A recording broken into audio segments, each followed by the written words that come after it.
I'll start again. Good evening, everybody, and welcome to the Royal Central School of Speech and Drama. My name's Simon Sladen, and I am in many ways your host for this evening. This is our Edward Gordon Craig Lecture, which is presented jointly by the Society for Theatre Research and Royal Central School of Speech and Drama. And it's an annual event that invites a practitioner of international standing in the field of design to give a talk on the topic of their choosing. This year is wonderful. It's a new chapter for the STR and Central. Not only are we hybrid in terms of being in person and online, hello to everybody watching around the world, but it's the first time that we have had more than one person delivering the Edward Gordon Craig Lecture. But before we jump in, a little bit of housekeeping for everybody here in the room with us.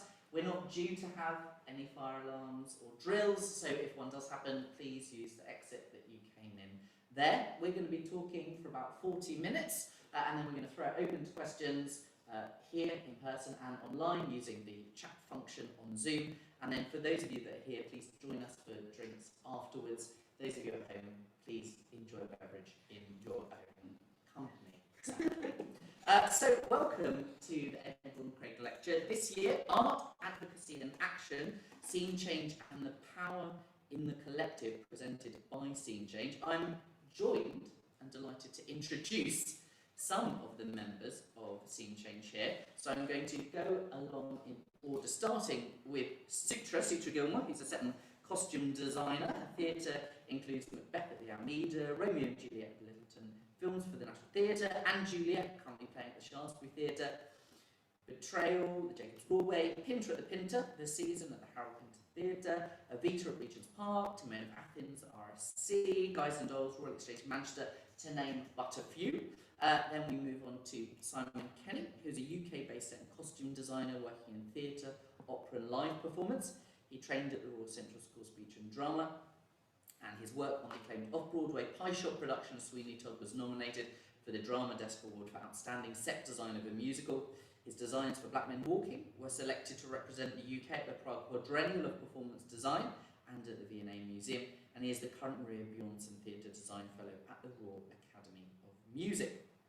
Next we have Ruth. Ruth Hall is a designer and associate designer in the UK and abroad. London-based, she trained at the Royal Welsh College of Music and Drama, and her work includes traditional set and costume design, site-specific and new writing, and she has a special interest in community and education projects. And next to me here is Miriam Buether, who's an international set and costume designer working in theatre, opera and dance based in London. So welcome to you all, a collection of the collective that is Scene Change. And the reason that we haven't done a biography about who, what and why Scene Change is, that's going to kick us off with our discussions this evening. And I'm going to open with that very wide question: what is Scene Change? Who is Scene Change? And why do we need it? Do you want anyone to start? Soutra, why don't you kick us off? Well, Scene Change is, as you describe, a collective of performance designers who essentially work in set and costume. And we came together really quickly, actually, at the beginning of the pandemic. And it's sort of interesting now to think about the kind of speed of thought at the time, actually, how quickly we came together, because we actually had no idea, that the thing was going to last more than 6 weeks. But something in the whole thing sort of made us feel very uncomfortable. And I think about 3 weeks into the theatres in London shutting down, Katrina Lindsay, who's one of our colleagues, sent an email to about 10, 12 of us who were just the emails she happened to have, called Dialogue in Strange Times. And it was written out of a kind of, I think, a sense of panic about what it meant if all the theatres were shut.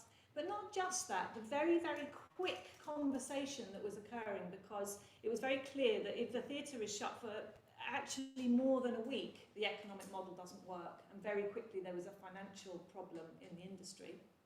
And very quickly people were talking about how they might fix the financial problem. And one of the ways they were going to fix the financial problem is is not do plays with sets and costumes anymore. They were going to just use actors and writers and directors in empty space.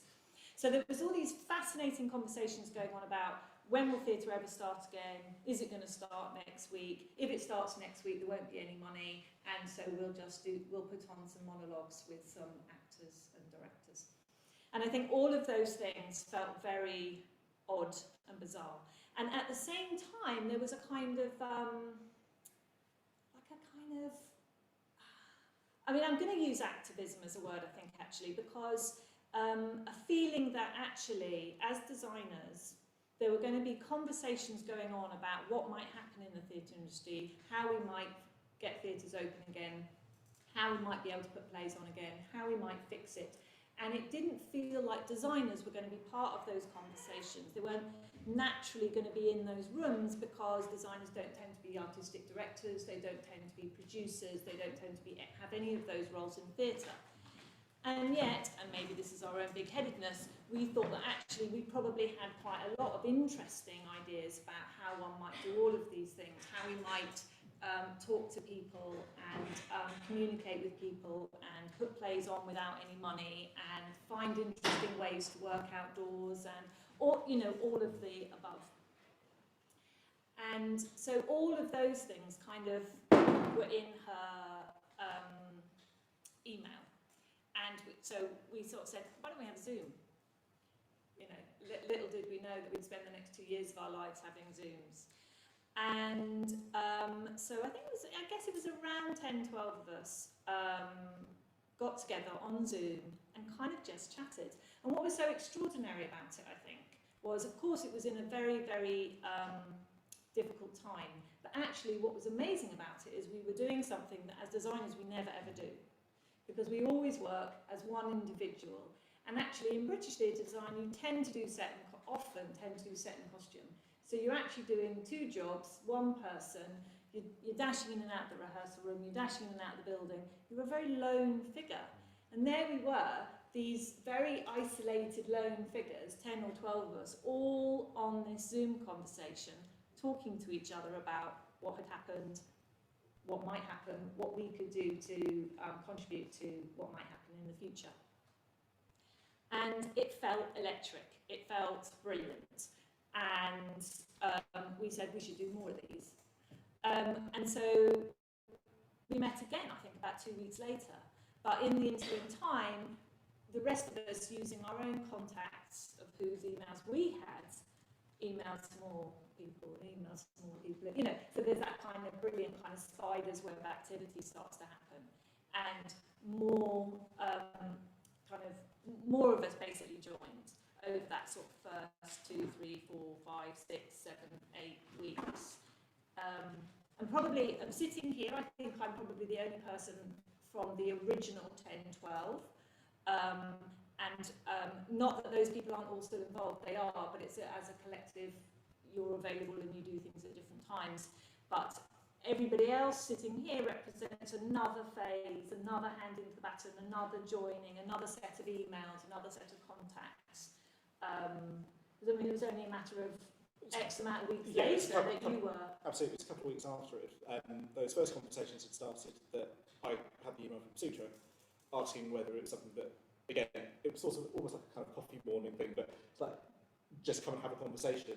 And at the time that, I guess at the time that I got that email, it was absolutely the right time, because for me, not really having much contact with other designers and starting to wonder how other people were dealing with the situation, and that sort of became, suddenly there's lots of people all doing it at the same time, and it did really feel quite a sort of galvanising thing straight away, that we all felt that we were all experiencing the same thing that we were going through at that time. But one of the really interesting conversations that happened very quickly is that we all started realising that we were all having similar experiences and similar issues in the before times as well, kind of with the work that we were doing in our experiences of work and our experiences of sort of collaborations and working environments and making work. But again, we never really had the opportunity to discuss that with other people because, as Soutra described, it's often a sort of solitary role. And then the sort of the ball kind of kept rolling, really, kind of gathering more people along the way. And, yeah. what's really, I mean, what's so incredible now, of course, and I think that's the case for all of us, is that we can't quite imagine that 2.5 years has gone past. But I also, now looking back at what we achieved in the early sort of weeks and months of Scene Change, I can't actually quite fathom how fast we worked. Like, there was this sort of, because of course we've always worked fast on lots of shows, all layered up, all at the same time, being incredibly efficient, and we had nothing else to do. So for that, you know, and that hasn't been the case so much for the last year, you know, but that first year particularly was a time of absolute void, obviously, in terms of theatre being seemingly almost the worst thing you could possibly do in a pandemic, in terms of the kind of mass, you know, drawing the people together. And even in terms of the government's, you know, what Yeah, happened, exactly, it was almost the literally, worst that's thing you what could I'm do. saying. You know, nightclubbing, okay, might have been that other aspect, but theatre was, you know... essentially, with no evidence, was essentially the worst thing you could do. And there was another really interesting thing, which then sort of basically kind of was the catalyst in some ways for the next thing we did, and the kind of main project that we did, which was you would go and see, you know, you'd walk down on the South Bank, for example, you'd walk past the National Theatre, and it actually had hazard tape around it. I mean, it was one of the most unbelievable kind of visual pictures of, you know, and really it was just security had put it around so people didn't climb on the building, right? But what it looked like was, this building is hazardous. It is bad for your health. And I think the sort of combination of these things literally kind of was like, what is going on? This is absolutely insane. Because did Scene Change exist at that moment, or was this part of that sort of progression of energy of a formulation of plan?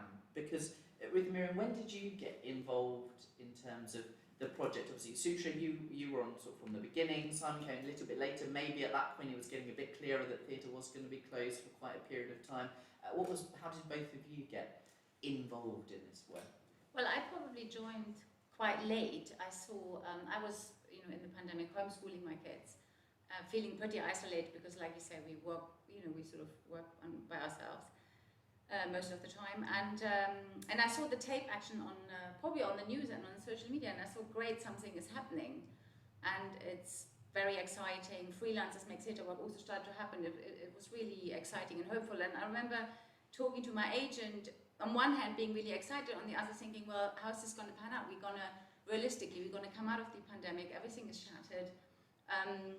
A third of us will have left the industry, and, you know, people picking up the pieces, nobody will have any money. How can we realistically open up a conversation about our working conditions and, you know, start to maybe talk about raising our fees, and how is this going to work out? So then a few weeks later I got an email, and then I joined one of these Zoom meetings, and actually I realized this is exactly the right moment to all come together collectively, and in fact our only chance to really bring change and think about a reform of some kind. And we you know, when we were talking, we all had the same, like Sam said, they had the same problems, the same experiences, and felt there's a lot to do. And it felt really lovely, because we normally don't meet very much, so it was really nice to see colleagues and just talk, and, you know. Yeah, I think that kind of collaboration, because theatre's a really collaborative career. We all work together to make something, and everyone brings their bit to the party. So, but designers very rarely work together. I have a great job, in my opinion, because working as an associate, I get to work alongside another designer. That's the idea. But like, and it was through another designer, Max Jones, who's part of the original Scene Change 12. The 12. The Scene Change 12. That I sort of got involved. He was like, you know, there's these chats happening.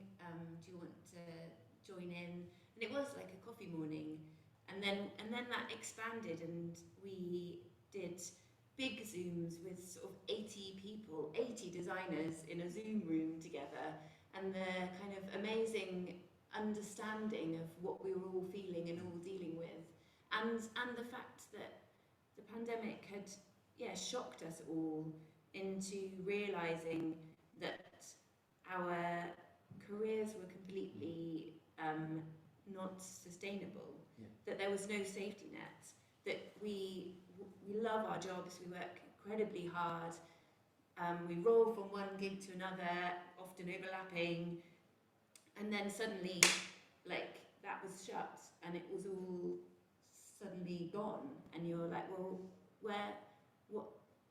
what do I do now, and how do I pay my bills, and what's happening? And I think that there was a kind of a big feeling of, we need to make some noise, we need to be seen, we need to be heard, people need to see that, like, that there's a huge industry that's not being looked after, that's kind of... It's a lot of anger, isn't it? That actually we felt no one has our back. You know, here we are, all the freelancers, and not just designers, all across the industry. We make the work, but actually, if it comes down to it, there is like so many of us got little or no support, and it was There was no furlough. There was there was nothing. So I think, I mean, that scene change and freelancers make theatre work came out of that same kind of need to kind of be seen and heard. I mean, those three pillars, I mean, today's title of the lecture and of everything that Scene Change does, art, advocacy and action, and we can see projected and going through the slides are some of the outputs and some of that work that you've done, and I wonder if we can go back to that very striking image of a theatre having that ticker tape around it that just says, you know, caution, do not entry, as all of those permanent staff being furloughed and security staff are coming in literally to be on site 24 hours a day to make sure nobody's there. And maybe we can go to some of those earlier projects and what happened, and you will have seen, maybe this is a good one that illustrates this wonderful ticker tape that existed, and some of you at home and here may have seen the wrapping of buildings in a very positive way.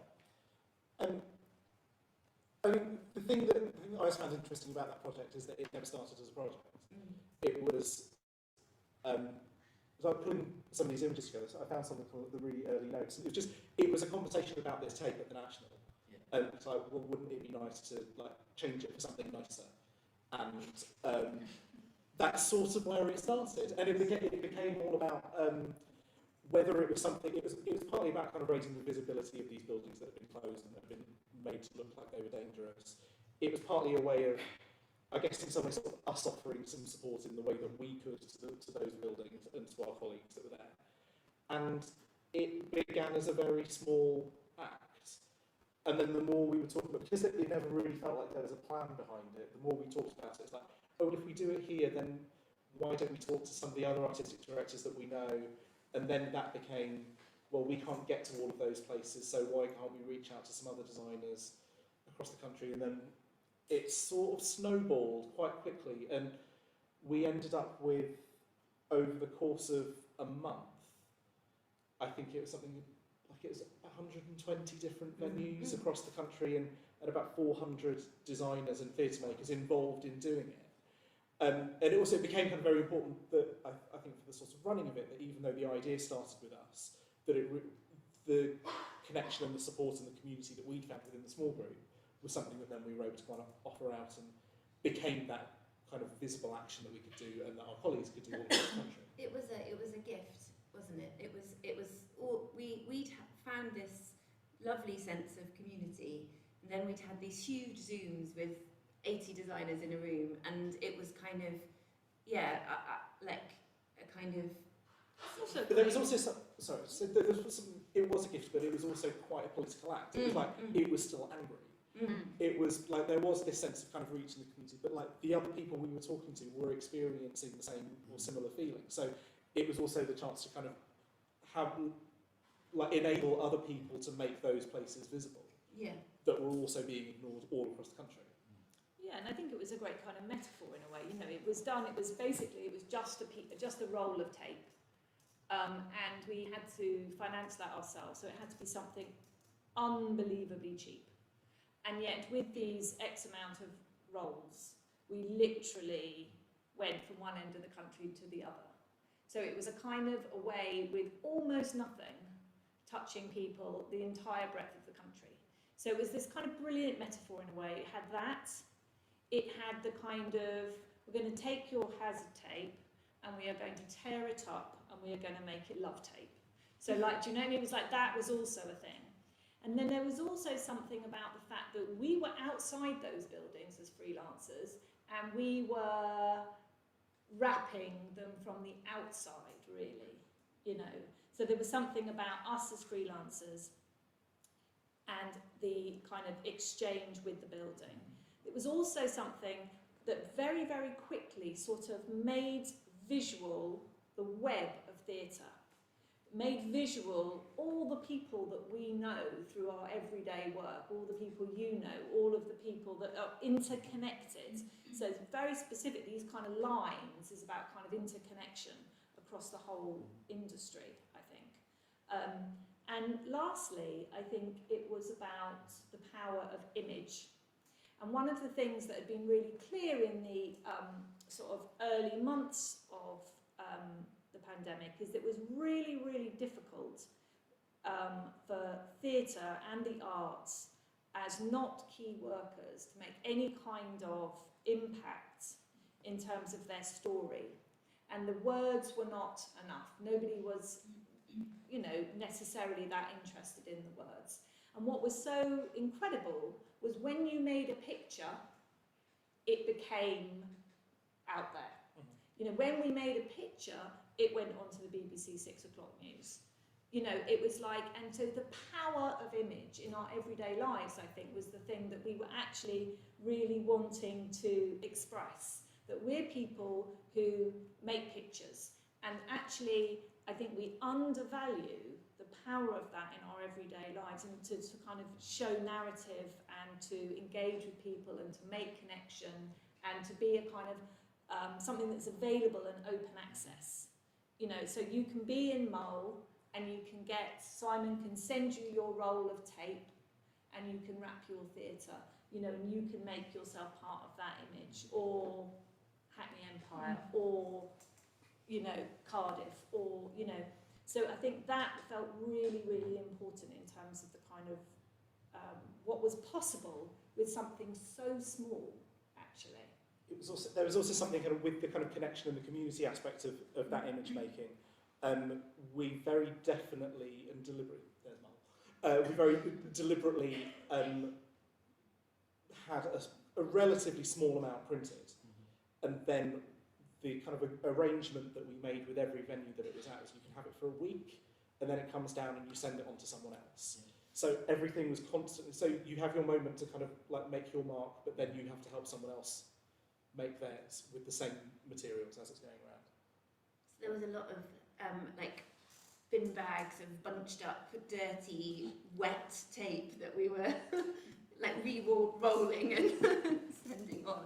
Yeah, it just sort of became, it was a really important aspect of it. I think that it was the metaphor itself kind of actually connected together all of these people across the country as well, and then the material itself did the same thing. And at what point did the idea behind a billboard campaign come in? Because we've seen some of these wonderful images, you know, of these really strong, almost call to actions, reminding people where they would usually see advertising, maybe for the theatre, but maybe for some other product. This was a time when, you know, supermarkets, you were queuing forever to get to, and all those things. When did that That was a company called Jack Arts who got in contact with Scene Change because they'd seen our campaign. The tech project, yeah. And they wanted to support us.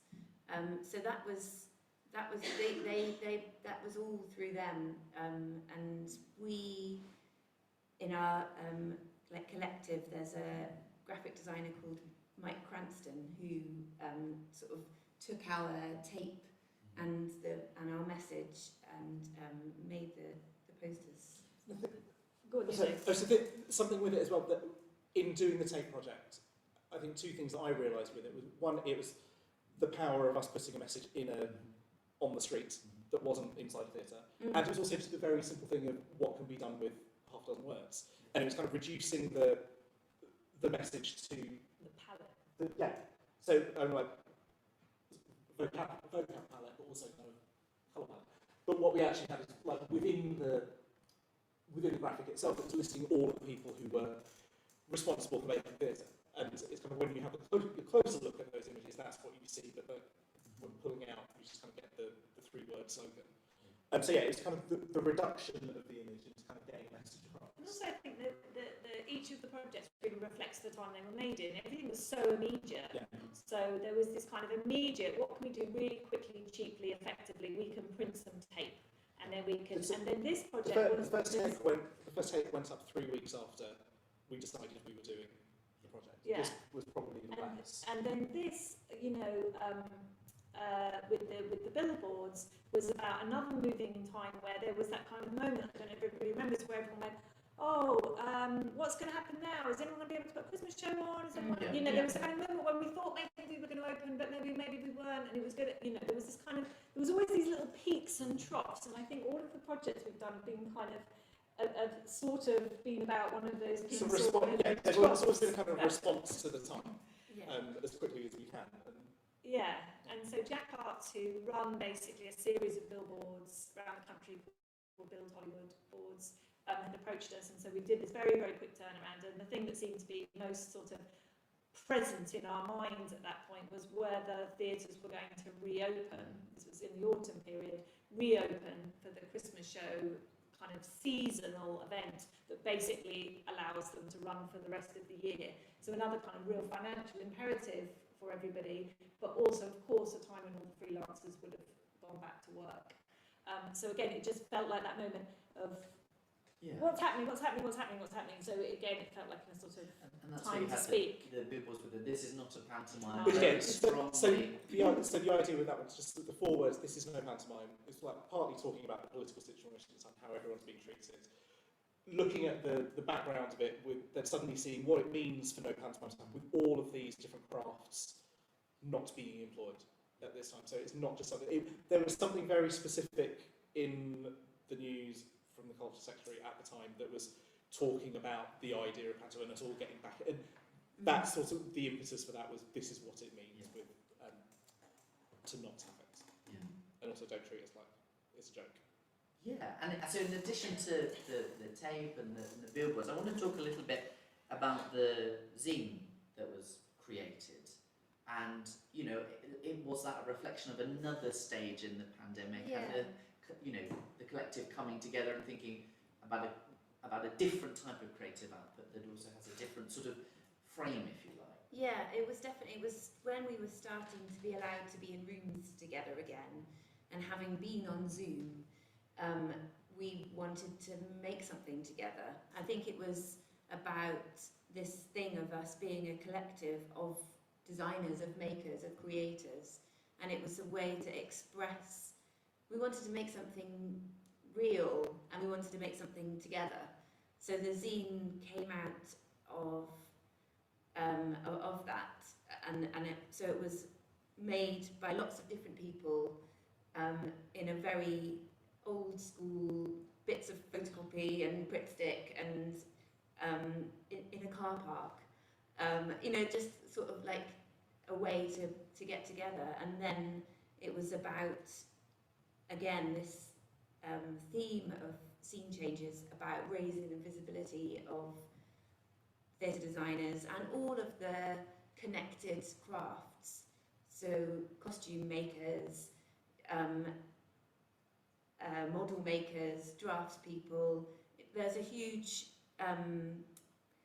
team behind a designer, and all of those people are connected and need work, and that's so like theatre design is a sort of brilliant metaphor for the world. It's like a mini version of the world. You know, it's full of hairdressers and carpenters and cleaners and educators and makers, and you know, all of these different trades, different jobs, I mean, they're just part of making a show, particularly in terms of the bit that we do, the kind of, you know, nuts and bolts of the set and the costume and puppets and props and hair and makeup and all of those things. So there's something about wanting to kind of show that in the zine, I think. And we've got to a point also, we've done a lot of Zooms across the industry, because one of the first exercises we did was writing down all of the people who directly work on a design of a show once we've delivered a model box or drawn a costume drawing or whatever it is that we might have done. And it was this, I mean, it was almost 40, it was 39 different roles who had, you know, were part of the making process. And so part of that, we actually set up a lot of Zooms with all of these different elements, production managers, builders, all sorts, you know, and it was, I mean, wigs and makeup. And all of these Zooms were, of course, an opportunity for everyone to get together, to talk, to say hello, to be social, to say, I'm feeling upset, I'm feeling frightened, you know, they were very, very emotional. But they were also an opportunity to talk about what it is to be a freelancer. They were also an opportunity to talk about all of the ways in which they weren't being supported. And that actually just being a reflection of a freelancer's life and the kind of, as we all know, the kind of very tenuous terms and conditions, the fees, all of these things, all of the things that we're now suffering a loss of people from the industry because of all of those things. And so this was a massive part of these conversations, whilst they were, of course, a coffee morning, are you okay? But they were also a galvanising, I think, of our voice, an ununionised voice, effectively, that was really crucial, I think, and at a time where, of course, we were all incredibly exposed, you know, financially, and you know, many people have left London, sold their homes, changed jobs, you know, etc., as we know. And that's why we've now got a real kind of massive craft and brain drain in the industry. And so it's kind of these opportunities to kind of get together and talk and reflect on our work, and, you know, I think started to be kind of part of what the work of the zine was. There was quite a lot of the kind of activism ended up in the zine, some of that stuff that we've been drawing from people, the kind of the nuts and bolts, the percentages, how many hours people work, the way that they're paid, you know, all of that stuff, but put together in a kind of really evocative, visual way, and drawing a lot of new young designers into Scene Change to work on it as well, which again felt really vital in a time where lots of people were graduating with absolutely no opportunity to work. There were young designers who had not long been in the industry, been working as assistants or on programmes with theatres and hadn't done that much work. You know, there was sort of all sorts of people all coming from different disciplines and architecture, and, you know, there was all sorts of people who contributed to that theme, which I think is what makes it so interesting. Yeah, I think that's also another lovely thing about how Scene Change has kept evolving. You know, we've all had different experiences of it, and there are, you know, 20, 30, 50 other people who also contribute and have different experiences of Scene Change, which is, I think Grace described as a blob. It's like a sort of idea. You know, we're just everyone kind of, and I think taking us, like, that sort of collective feeling of looking out for each other and looking out for the other professions that we work with has had a huge impact, sort of beyond the actions that we've done, kind of psychologically. I wonder if we can talk about one of the, maybe we might interpret it as maybe more formal actions in the designer survey that was done. So who sort of led on that? What were some of those questions? What did it feel as a designer receiving that? What has been done with that data? Did it fall into the zine? Is it informing the future of how that's doing? Because that's quite a formal thing to do, rather than this sounds very democratic, Zoom meetings, everybody in. So yeah, who would like to kick us off? Well, I was going to say, I won't talk about that. I think maybe Ruth should talk about it probably. But I was going to say it's almost part and parcel of two parts of work, that and one-to-one conversations that we're having with, as a collective, with theatres about some of those things that have come out of that survey, really, and our lived experience. So it's an interesting kind of parallel, two-pronged thing, is all I was going to say. But you should probably talk more about the survey, because of well, Max Jones, who I share a studio with, sort of led on the survey, and I think moving from the Missing Live Theatre campaign and the sort of emergency response that was, and kind of listening to each other and recognising the struggles that we had all experienced. The sort of next phase of scene change, where I think Miriam sort of joined us, was in this kind of starting to try and kind of raise awareness of our like working conditions. And so the survey was an attempt to kind of get some facts that we could be armed with in our conversations with producers and artistic directors, to try and change the sort of current system of how we're hired and how we work. So out of these big conversations with all the designers, we started to try and kind of put together a list of questions that would highlight how, like, the struggles. So questions about where you work. So a designer needs a studio, needs a space to build a model, to do costume drawings, to do their research. And that space is something that they need to fund themselves, whilst a director and actors will be given a rehearsal room in which to create their part of the show. So, like, that's one example of one. So we ask questions, you know, do you hire a space? Yeah. Do you work in your bedroom? Do you, like, and to try and kind of get a picture of how designers in the UK are working. Do you employ an assistant? Do you get your travel expenses covered? Do you, like, and this was a huge landscaping opportunity to see what yeah, that breadth the was. biggest part of that was breaking down the design process into sections and getting designers to try and count how long they Yeah, spent. I mean, the big part of it really is about, obviously it's all the kind of different conditions around the job, but a big part really is about what's the fee and how much work are you doing. And that's the sort of conversation that whenever, I think sort of historically, whenever people have tried to have those conversations, you're always straight away asked for some sort of evidence. So the idea for this really was to get people to compile that evidence. So there's been a whole series going, like, none of the data's been released, it's all anonymised. And from that, there's a kind of process of trying to extract bits and pieces. But essentially, we're kind of trying to get designers to look at what your fee is, what that actually means for the amount of hours you spend on that job, and then partly have that as evidence that can be presented to other people. But actually, it's like, for me doing it, it's actually terrifying myself to actually work out what that means for the work that I'm agreeing to do. I mean, it's interesting thinking about this notion of this almost like a caesura. Suddenly, theatre stops. This opportunity for discussion, for galvanising, and all that, and then reflection, self-reflection, industry reflection. I mean, remember you came in at this sort of moment, and so in your sort of pandemic journey, and then assessing, okay, how am I going to answer these questions?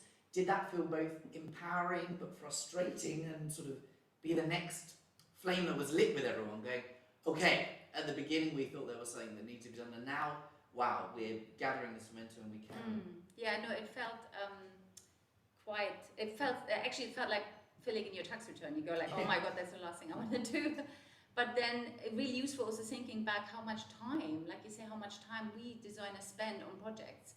And that was actually one of the most difficult things to sort of, because nobody keeps really track of our job. You just work away quietly for like weeks in your studio and you don't actually write down the hours, you have no idea. And so, you know, that survey was a great sort of piece of evidence actually that we completely underpaid. And we thought if we want to go and make change and go to the theatres and start the conversation, we've got to have some facts, we've got to have something to show. So I think that it's still around, no? So people should, you know, everybody listening, it's a great help for us for people to fill it in, to gather more evidence. And then as Soutra was saying, kind of the other prong of that has been sort of alongside gathering that information, has also been starting to have more specific individual conversations with theatres and which producers, which I think you've been doing a lot. Yeah, and exactly. So we've started actually, because we realised in these discussions within the scene change community, we thought, okay, there's actually a great lack of understanding what our job entails, what a theatre designer does. And that's also when we did the infographic, which picture will come up. But we thought, okay, again, we try and put a visual to that. We're just going to try and write it down so people maybe to sort of, you know, have a clearer understanding what we do, how long we work, and how long everything takes. And then with that infographic, so we started with the survey, we started approaching theatres and artistic directors and producers, and you know, basically we also did a fee study actually, which was very helpful. So we took a UK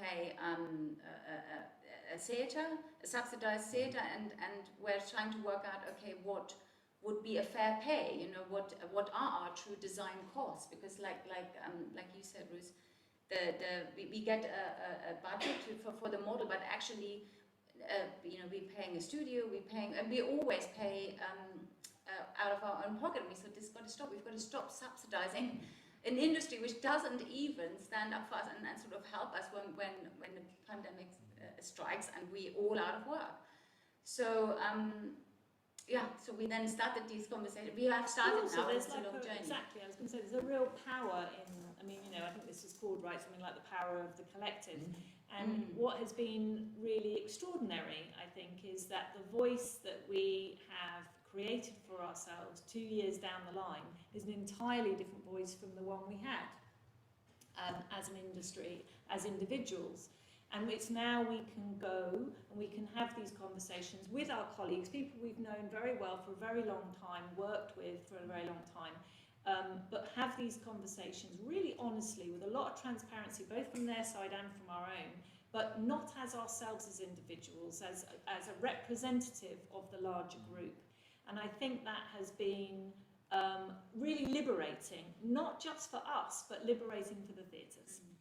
Because there's a feeling that we can just have a really fulsome, professional, open conversation in a way that has not been possible before, where various people felt that they couldn't have those conversations because perhaps they were paying one individual something different to another individual, or whatever the barriers were.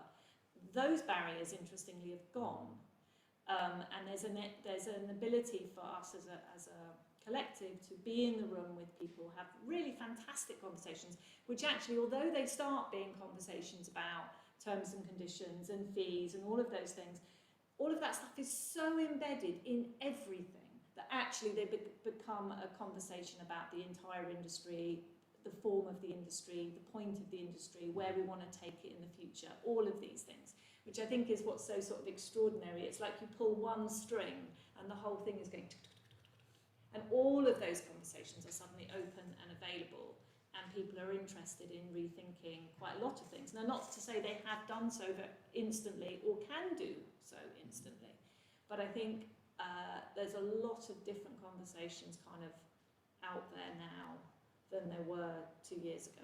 And one of the big pieces of work that you're doing, if we think about the now and the future leading up to this post, and something you were saying, it's almost 2 years to the day that a lot that the yeah, it's the first week of July was when all of the tape landed. it 2 years is ago. the work around the assistants and associates guidelines about fees and working conditions. And I wonder if you could say a little bit about what that work is currently, where that might lead to. Well, that sits alongside this kind of the scene change survey and working with designers' working conditions. So the right-hand person of a designer is their assistant or their associate, and they are even less protected than a designer, often working without contracts, just like casual labour. So one of the reasons that I wanted to be part of Scene Change was to sort of fly the flag for assistants and associates, and together with a group of other assistants and associates, we've put together this sort of guidelines document, because it's a bit like Miriam was saying, people not understanding what a designer does. They even less know what goes on behind a designer. And you know, we're often working in sheds and people's attics, making little models, and just to try and raise awareness, because I think because to be visible is the first step. If people see you, know what they do, know what you do, then you can ask to be paid for your job. If they have no idea what you're doing and haven't even acknowledged that you exist, there's no hope that you're going to be paid properly. And people actually do, they do get it, you know, they do understand when you go to the artistic directors and say, listen, we're working here for like minimum wage and we have no sick pay, no holiday pay. When you're pregnant, you go by yourself. You know, and actually having these conversations, starting them and seeing that people understand them. And for example, we went to the Almeida and they have subsequently actually raised their fees for designers, they've raised their model expenses. So I think we can actually achieve these, you know, if we just make people aware of what we do and what's wrong. People totally understand. And it's just that thing of having, as Soutra was saying, feeling that you're in it together. I think when you're struggling by yourself, kind of feeling exploited and don't know what to do, it's really hard to stand up for yourself. But if you feel like you're not just you by yourself, and part of putting together the assistants and associates guidelines was to kind of give everybody a standard to aim for, something that they should expect, so that you're not just graduating and then kind of wondering what to say, what to do. I mean, what's interesting, I think, just listening to everyone talk today is a kind of the kind of spider's web of activity of scene change, you know, because on the one hand it's, you know, an art collective, and we've made some work together, which is not something designers ever really tend to do. So there's something about that that's really interesting and really powerful, and we're still exploring the ideas about whether that is something that we might continue. But on the other hand, we're also getting really into this kind of advocacy, of course, in the moment about the pandemic, but also going forward, what it is we're all making and how are we making it, and how in the future is the way the theatres run and are financed and the economic model and all of those things going to work for everybody. So work for the theatre, work for the freelancers, work for a more sustainable way of making theatre, which is something that we've also been involved in talking about over the last couple of years and contributing to the Green Book, the new Theatre Green Book. All of these are slices of the pie. You know, the pie is only so big, each theatre only has so much money, and they have to decide how to slice up their pie and how to make the industry work and still deliver really exciting, interesting, bold bits of work. And so the different ways in which we're sort of invested in that and reacting to that is sort of one of the things I think is kind of exciting about scene change, that it's sort of constantly slightly morphing, not just who's in it, but kind of what we're doing and how we're doing it. And even if it's appeared like actually the last year's felt sort of quiet visually, actually it's been anything but quiet kind of in terms of the kind of advocacy and the conversations with theatres and the ability to kind of sit at those tables that 2 years ago we were like, how do we get to the table, you know? And now we're like, okay, great, we're at the table, what are we going to talk about? Like, so it's like such a kind of brilliant, like 2-year kind of journey. Also, yeah, the journey to find your voice, because as a designer, you more actually, you're normally not the person out there like waving the flag, you're actually more like working quietly away backstage or in your studio making things, and nobody really knows what you're doing, and to sort of have the courage to go out there and speak up, and also to listen to all the young designers, you know, and their worries, you know. It's also really, again, just remind me, you did use the word briefly, but one of the things that was very important early on was this word about visibility and making the job visible. And one of the really important things about making the job visible is that then it's accessible. So more people know it exists, and the more people that know it exists, the more people will choose to do it. And then the more voices, the more diverse voices we will get on our stages. So visibility is unbelievably important, you know, and I think that's one of the things that Scene Change has managed to do. You know, and we're still campaigning for all sorts of things like getting our names on the posters.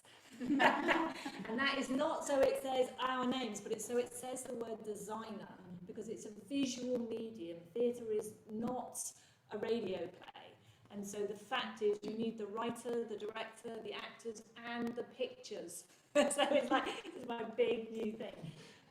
But you know, it's that stuff. The visibility is absolutely crucial, because otherwise if you don't know it exists, you can't do it. And that's, you know, we are coming out of the dark and showing our faces. And do you know, it's all of those things, right? And again, Simon touched on when we talked about the Tate project. What was so great is it was in the public realm. It wasn't inside a dark theatre through a door and you had to buy a ticket. It was actually, because COVID had forced it, it was out in the street. And not that I'm advocating we all suddenly do street theatre, but actually being out in the public realm is incredibly important, again, for access and visibility and being seen and all of those things. So I'm sort of constantly sort of encouraging that idea that putting ourselves in the public realm, making ourselves visible, putting the names on the posters is really, really important. I mean, earlier was described that we might think of scene change as a blob, but it's this blob that's evolving, you know, and I think hearing the work that is being done and has been done and the future work, you know, collective, yes, network, yes, movement, maybe. All of those things, and who knows what it's going to evolve into as more and more people come on board, more and more pockets of activity come, which is exciting. And so I'll go to you to say one more thing before we go to some questions. I was just saying the thing that I find really enjoyable about the sort of collective idea of it is that it is very much a collective of individuals, and kind of what you're getting tonight is the perspective of 4 people from that collective who have kind of shared opinions on certain things and disagree on other things, but that's sort of the way that it's always worked kind of within us. But yeah. Very good. Well, thank you so much for that discussion. We're going to now go over to questions both here and in the chat box on Zoom. So if anybody wants to ask a question or maybe has an experience that they want to share or want some more information, pop your hands up here. We've got a microphone that we're rolling with, or in our chat box on Zoom.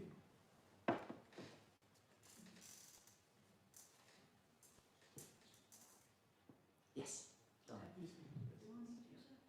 It's not for us to say, well, it's for the people in school. Oh, I see. I'm married to a designer, but I was a stage manager. I had no idea as a stage manager what went into the making of things like a model. As far as I was aware, it just turned up. It turned up when we got to the first day of rehearsals, you know, the read-through and stuff. There it was, magic.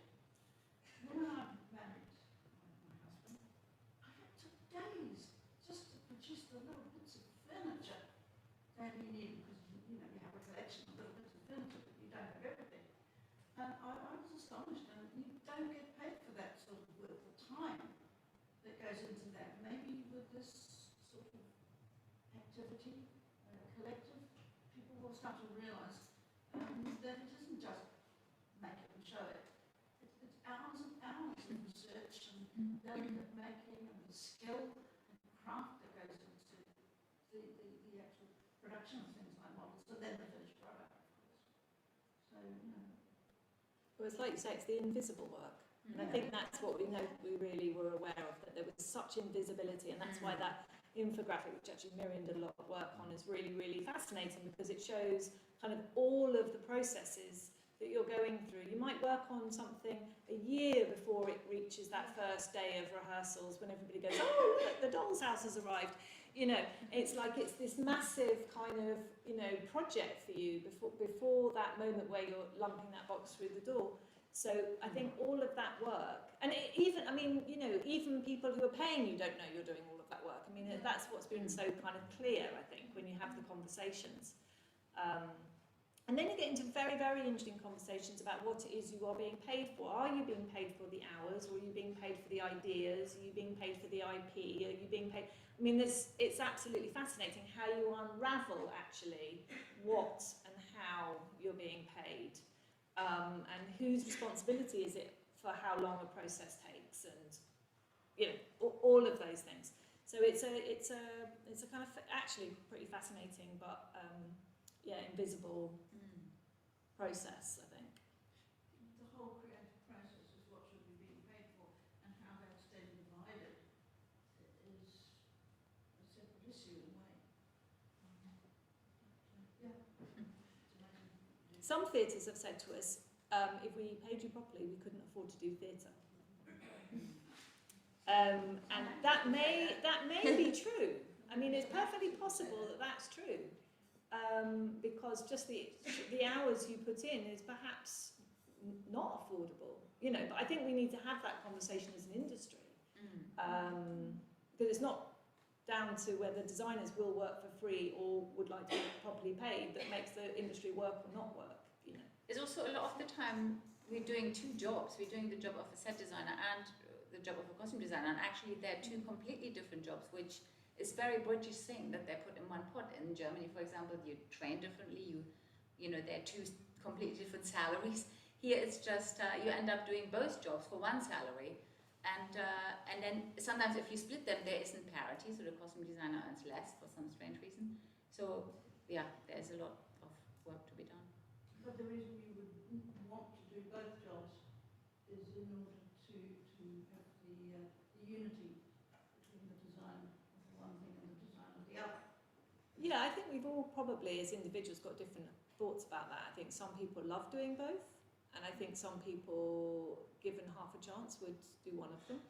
I don't mean necessarily the 4 people here, but just across scene change, I think you'd get lots and lots of different opinions and different thoughts about that. Yeah. Any other questions? I'm going to... Oh, yes, absolutely. Go. Since somebody else is. Just I'm interested in your description of the blog. But actually, it seems like what we're describing is a mobilisation of a network of a particular kind of form of labour within theatre, and particularly targeting the kind of precaritization, which is kind of endemic within the British theatre industry. I just wonder whether, I mean, it sort of touches on sort of quite interesting transformations within kind of new union practices, which are, which you find, for example, in all sorts of sectors where there's precarious work going on. So I just wondered where you see this going, because it sounds like almost like a process of unionisation, collective bargaining, that there was so entrenched in the kind of idea of sea change, and whether it could expand beyond the kind of remit of the design part of what you're doing. Do you think it could mobilise more workers within the theatre?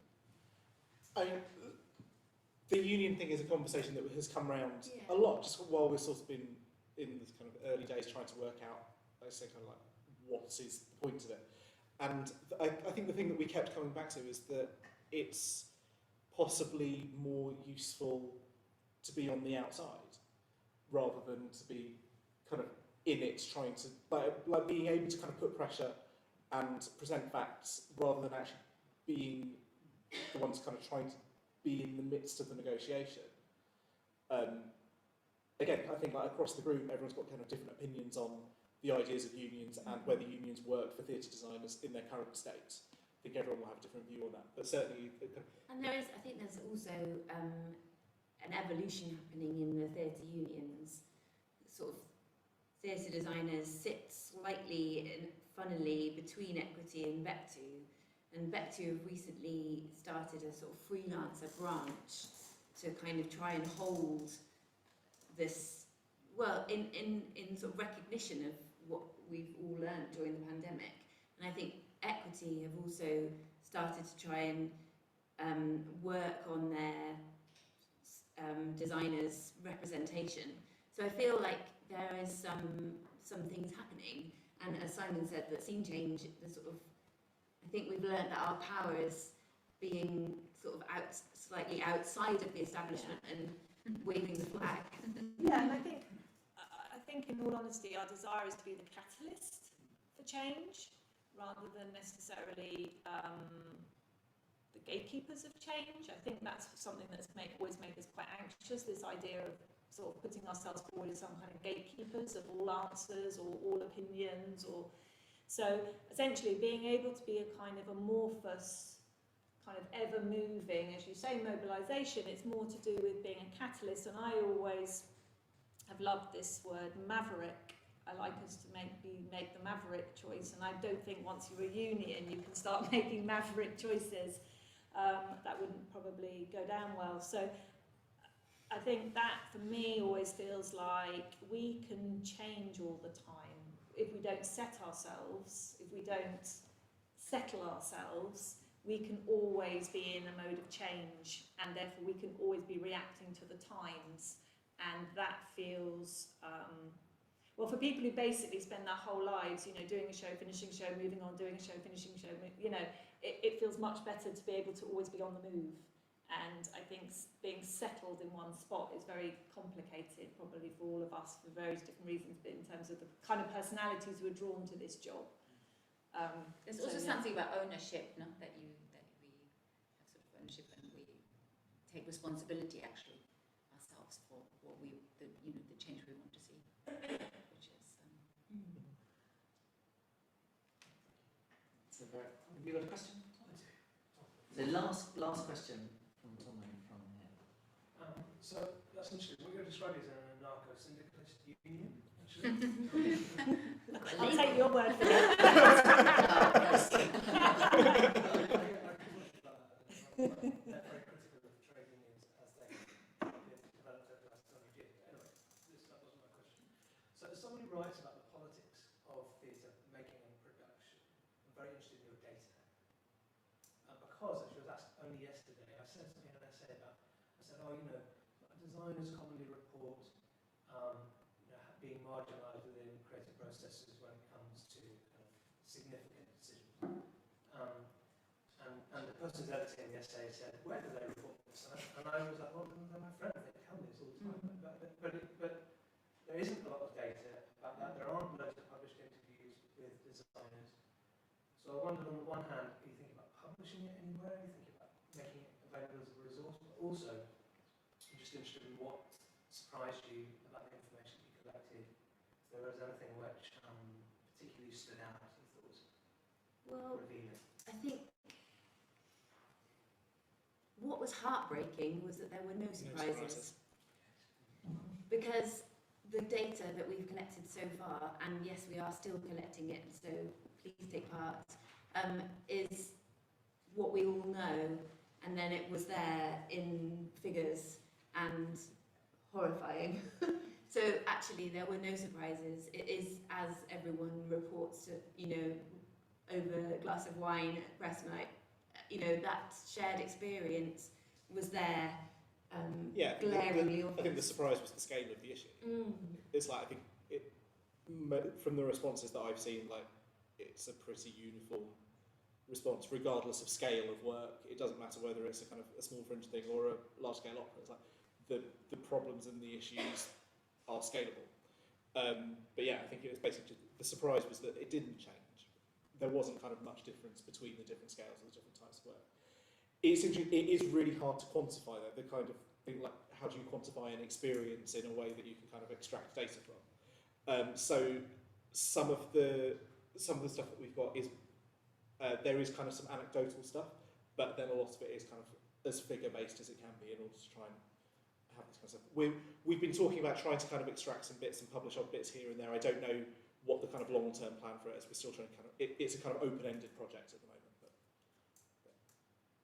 So watch this space, and you can obviously find much more about the work that we've talked about tonight and getting involved on the Scene Change website and on the socials, so do check those out. And those of you that are with us here today, I'm sure we'd welcome further discussions as we move now into our drinks reception afterwards. And thank you to everybody for joining us also online tonight. It's been great to hear about the last 2 years and a month, I think it is, and we'll see where the next 2 years and a month happen, and maybe we should all join together to see where we are at that point in the collective, in the movement, in the mobilisation and the catalyst organisation that Scene Change is. So all that's left to do tonight is for me to say thank you to everybody for coming and watching. Thank you to our panellists. Thank you to Scene Change for the work that you're doing within the industry. Thank you as well to the Society for Theatre Research and Royal Central School of Speech and Drama. And good night, everyone.